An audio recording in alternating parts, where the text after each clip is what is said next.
Hello, everybody, and welcome back to the Ink and Bites podcast. It's great to have you here.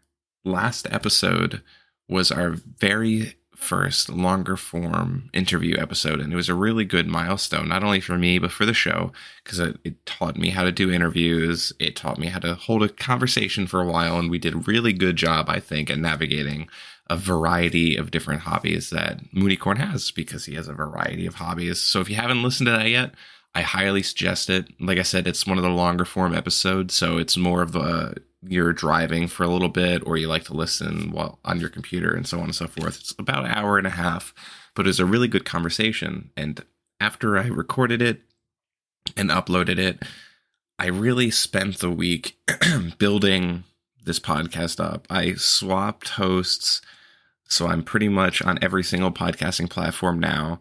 And I have a new system of uploading, and everything's just so much easier. And I'm just focusing on building up World Builder as this community of people and of content that hopefully people enjoy and want more of. And I want to put more time into building this because I find it fascinating. It helps me learn and become a better human being.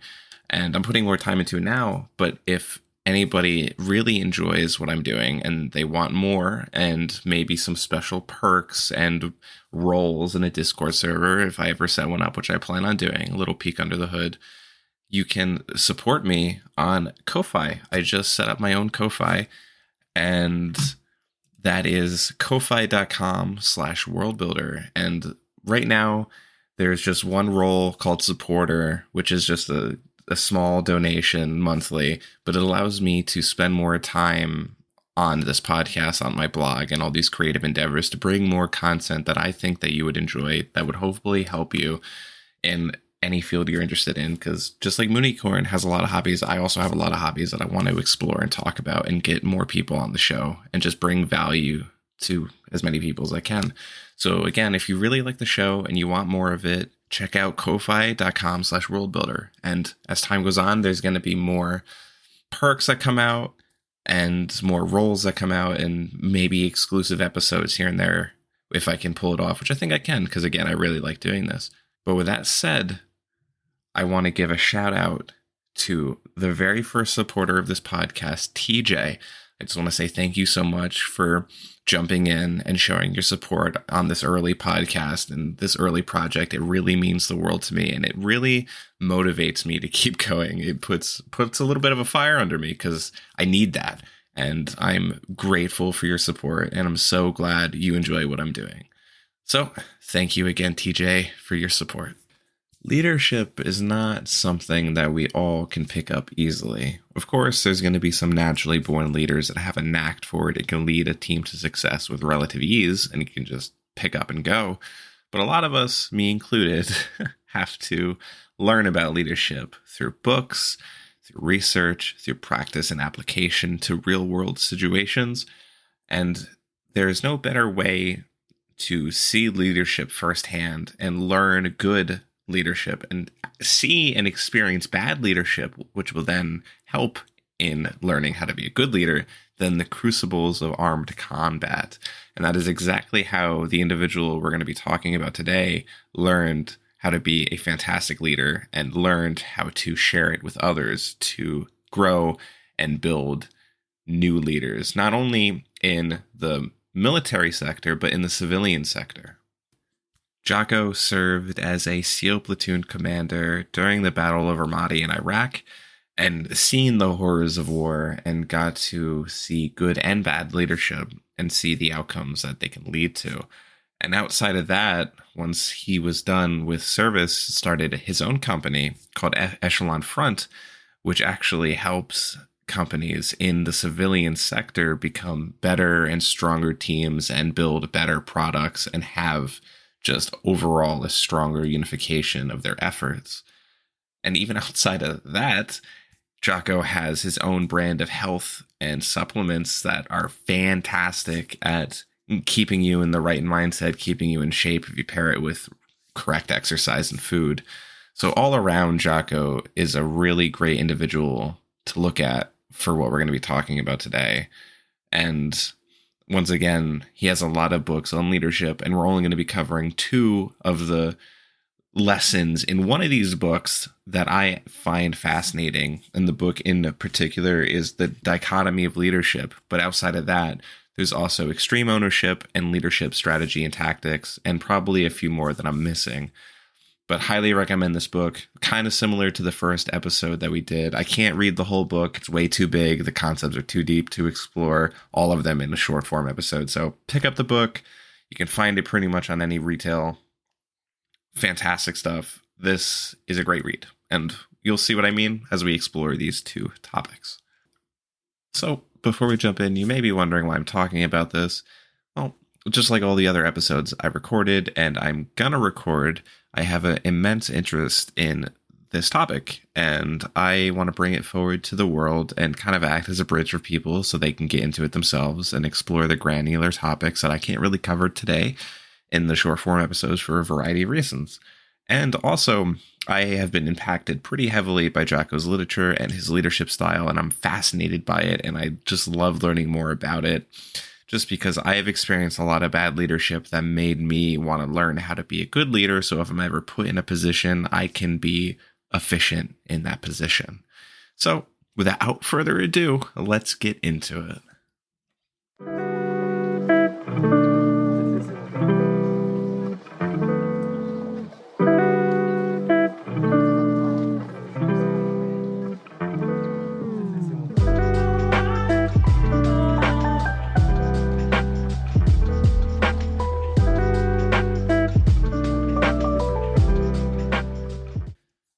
The micromanager tries to control every thought and action of each individual on the team.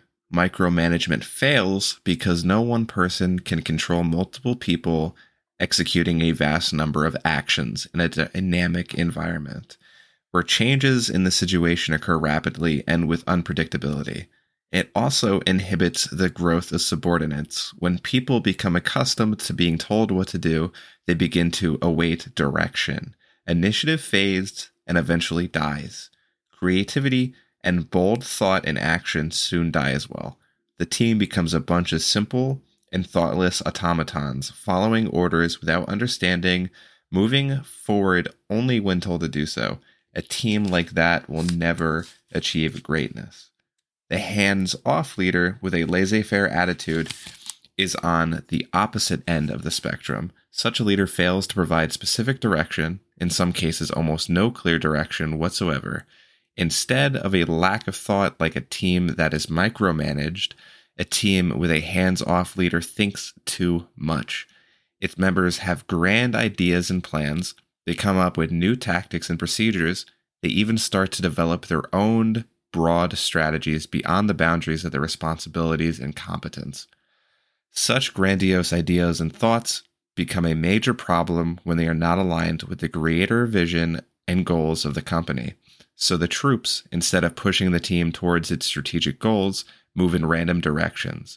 They not only fail to provide each other with simple support, but often work on projects or efforts that directly conflict with what other members of the team are doing. We all had that manager at one point in our careers who was always on an ego power trip, and where everything always has to be under their control or purview, or they won't trust it. They'll protest, they'll riot, or they won't show up to work. And the teams that are unfortunately stuck in positions like that are often in a bad state mentally, emotionally, physically, and any other thing you want to say, and probably are going to be aggravated and won't want to do much of anything. These teams do not seek solutions to problems. Instead, its members sit and wait to be told about a solution. Even in an emergency, a team that is being micromanaged will not mobilize and take action. Bold and aggressive actions become rare. The team tends to stay inside their own silo, not stepping out to coordinate efforts with other departments or divisions for fear of overstepping their boundaries. People will say this in a lot of different ways. Maybe they say everyone has to stay in their own lane. And again, from this, maybe it's everyone's in their own silo, everyone's in their own box, everyone's in their own cubicle. No one's allowed to see what's going on around them or communicate. And really, teams like that die. They don't move. And even if an emergency comes up, say in the retail and service industry, the district manager is coming in and is going to check the store. It's a really stressful moment for a lot of convenience stores, grocery stores, and so on. And the store is not where it needs to be. Maybe there's nothing on the shelves. Maybe the produce is behind. Maybe there's just a lack of team members. And the team leader is pointing at things and saying, do this way, make magic happen. And the team can't say anything. But yes, maybe as they're doing it, they actually have a better way of doing it, but they can't bring it up to their leader because they're going to be shot down and probably even reprimanded for it. Again, teams like this don't perform as well as they can because micromanagement, extreme micromanagement, does not work. Now, on the flip side of that, you may have had a boss in the past who was really hands off. They don't necessarily care about how things get done, and they might be a really nice person, and they probably were. And the team under them might seem better emotionally, mentally, physically, and so on. But there's actually a good amount of stress that can come from a situation where a leader doesn't really care that much and doesn't want to get involved and gives all of the responsibility to their subordinates. For example, it could be a lack of coercion. Two different people can run off in two separate directions and not go back and communicate it with their team members or their leader. And what that leads to and what it stems to is a leader who doesn't really know what's going on inside of their team, inside of their company, inside of their division. And that is something that you would want to avoid. And maybe the team members overstep the bounds of authority, and both individuals and team carry out actions that are beyond what they have the authorization to do. And depending on the industry that you're in, that could be quite harmful. Maybe someone, again, go to retail, maybe someone does something with money that they aren't allowed to do, like they don't have the training, and all of a sudden tills and drawers are messed up and a cash shortage of $1,000 happen. Maybe you're in a cybersecurity firm and someone who is a blue teamer tries to do something in a red team and accidentally exposes an attack vector, and now the security company who's supposed to help other people actually gets hacked. And that's that's not that good. And just overall a failure to coordinate. All of these things are something to avoid. And what this shows are two sides of the table: micromanaging and laissez-faire, not caring enough. And what a leader has to do is find the dichotomy of this. Find a solid middle ground. Give the goal, give the end objective and why the team's mission is important, but allow the team to do the rest. Now, the common way of explaining this in Jocko's book and in other pieces of literature that he wrote and speeches that he gives is when a mission comes down that needs to be executed, Jocko will get everybody together and as a unit will make a plan. And he will just give the base outlining like objectives or resources. So maybe he'll give the resources. This is a target we need to go to. This is a location, and just lets them do the rest. Now, what's that do? Most importantly, it kind of gives everybody this feeling of responsibility. They helped make the plan, and everyone's going to know what's going on. No one's going to be confused, because if it was just Jocko making the plan and he gave it to everyone and said, all right, time to execute this, everyone would have their individual roles and they wouldn't really know if they can step out of it. And what that does is, say an emergency comes up, maybe someone gets wounded, enemy reinforcements are coming, the position is more fortified than everybody thought, there will be less movement. People won't be able to respond to it as well because no one's going to know what to do. They don't know if they're allowed to break out of this predefined mission that was given to them. In business, it might look a little different. Maybe there is a new social media strategy that's coming out, and someone from the marketing team basically just gives a outline to follow a copy and paste procedure over and over and over again. And you and other people are just kind of forced to do it blandly. And maybe the content is not working at all. Maybe it's actually hurting the brand and hurting the company, but you can't respond to it because you're not allowed to leave this copy and paste plan and procedure that you were given. All of a sudden, every single platform loses traction. You're not getting in front of people. You don't make sales. You don't make forward movement. And eventually you die and you go bankrupt. Extreme example, but that's really the gist of it. Micromanagement doesn't work and laissez-faire management doesn't work. And just like the title of the book, it's up to the leader to find a dichotomy of both. Lesson number 2, resolute but not overbearing. I just want to mention before I jump back into the book, we're about to see a perspective shift for this second lesson. We're going to go from Jocko Willintz's perspective to Leif Babin's, because in the Dichotomy of Leadership, we often see that it expresses events differently, and Leif is a good friend of Jocko and also served together. An embedded civilian journalist with the U.S. Army unit we were working alongside took some photos of Task Unit Bruiser SEALs in action. The photos were shared with their higher headquarters staff and eventually shared with Jocko and his senior enlisted advisor. In the photos, the Task Unit Bruiser patch could clearly be seen on the shoulders of several of our SEALs. The senior enlisted advisor blew up about it and prepared to drop the hammer on us. He was just trying to do his job and enforce Jocko's order. I had expected to feel the wrath of Jocko, and since I had orchestrated the violation, I planned to fully own the brunt of the punishment. But a day passed, and then another day.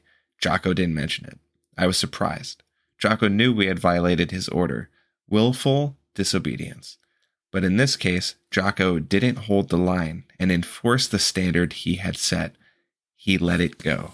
And what this section is referencing is the strict uniform policy that was enforced on the platoon.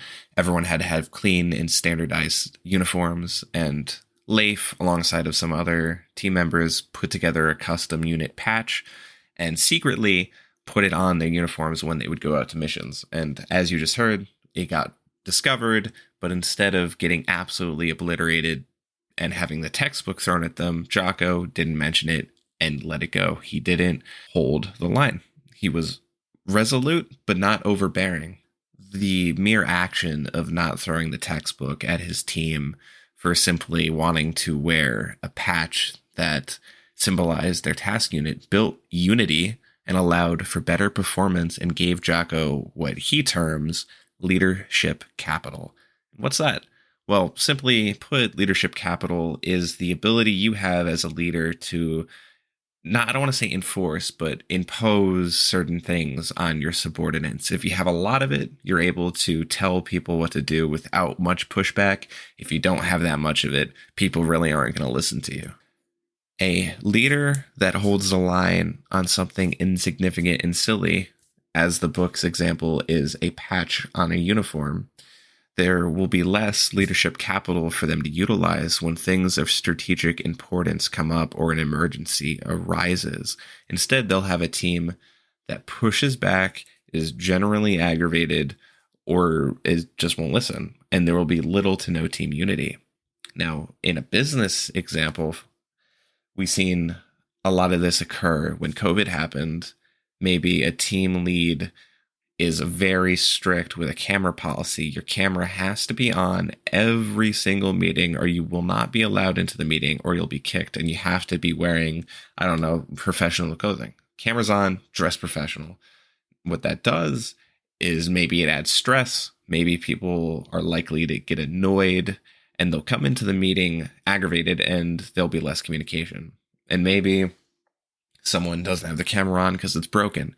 Is the team leader going to hold the line and not allow them to be in the meeting because they don't have a camera on and they won't be able to contribute their valuable words to the discussion? What does that lead to? It leads to less productivity, less movement, and a less effective team.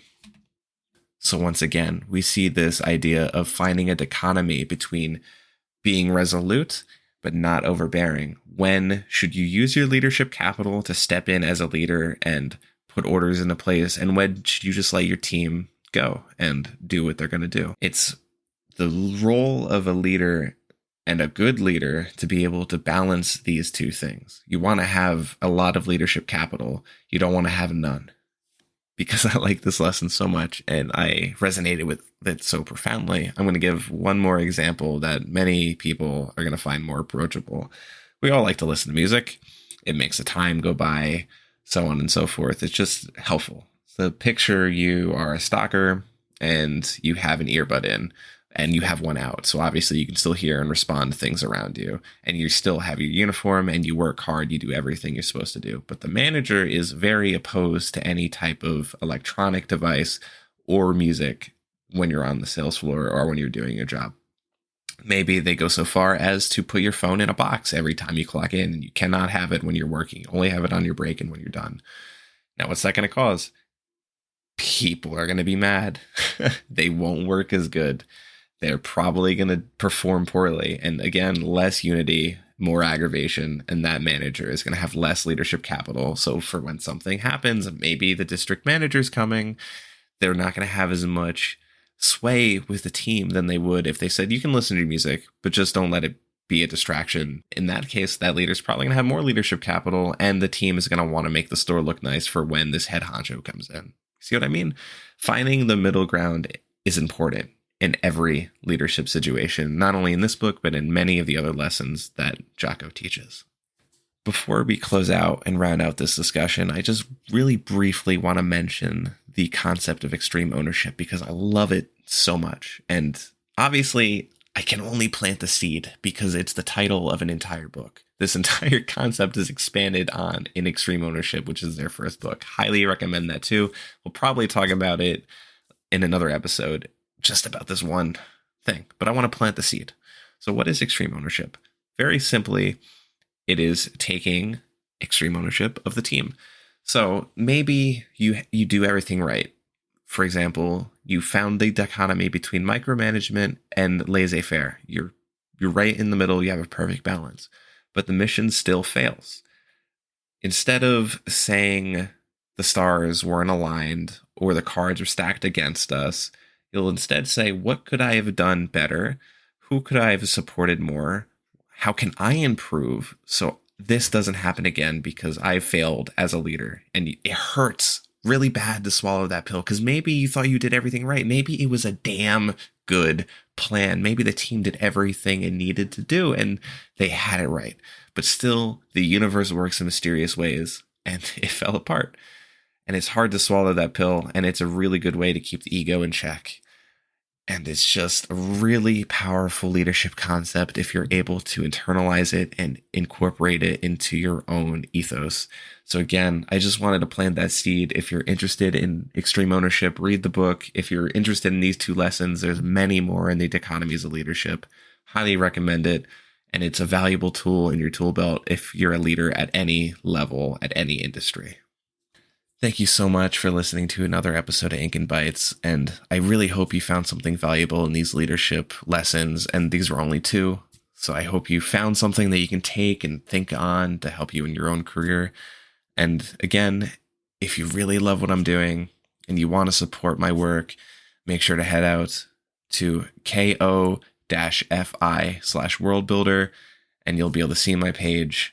And any support is much appreciated. It allows me to put more time into this and bring you more content and more impactful and valuable work. So thank you for listening, and I'll see you all in the next episode.